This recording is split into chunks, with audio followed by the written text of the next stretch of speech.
Good day, and congratulations on the purchase of your new Kingsport Ranch Edition, the 28 BBS. And what I'm going to do for you real quick is I'm going to show you how to get this thing ready for a cold weather spell. And this is what we call the winterizing, right? First off, you want to start at your water heater here. Make sure you have the electric turned off on the water heater down here. You have a little switch. Just make sure that that's turned off. And then inside, also turn it off on the propane switch. I'll show you where that's at in just a second.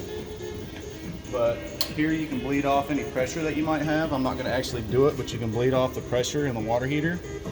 And then proceed to go ahead and pull the drain so you can drain the water out of the water heater. And then you can just leave this plug, this anode rod, sitting right here or what have you for storage.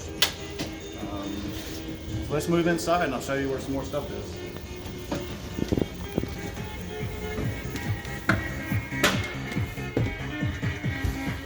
Right down here, you have to pop this panel loose, and that's where you get access to the back side of your water heater.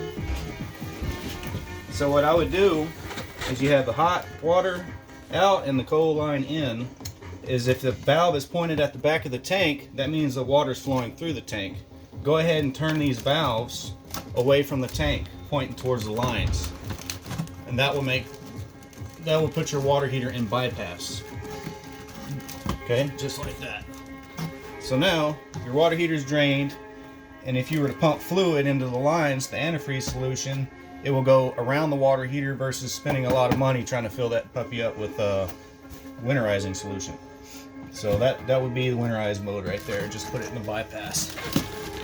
And then when you go back to use it, put your plug back in and orient the valves back pointed towards the back of the tank. That'll get you set up for using your RV. And here you have your water pump. Okay, you can use this water pump. You have this siphon hose right here. You just turn this valve right on right here. You turn it on and you can siphon the antifreeze solution and actually pump the winterizing fluid to all your fixtures, you know, using your water pump.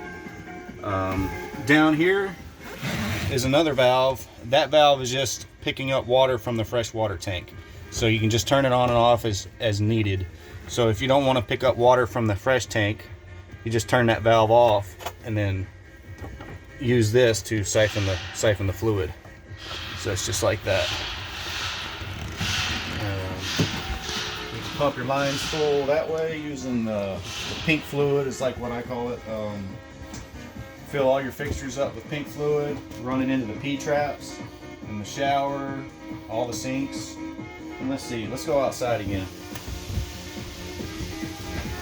I don't want to miss anything.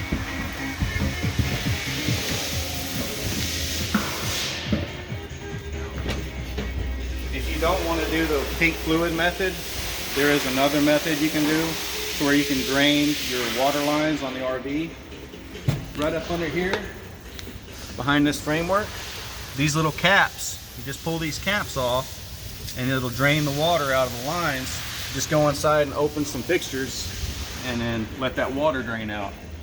And then you can also hook up an air fitting similar to this one here with a regulator down to about 60 psi and blow the lines out. That's another method. Let's see. I think that pretty much covers winterizing on this unit. But if you have any questions, feel free to give us a call and we'll help you out with any questions. Thank you.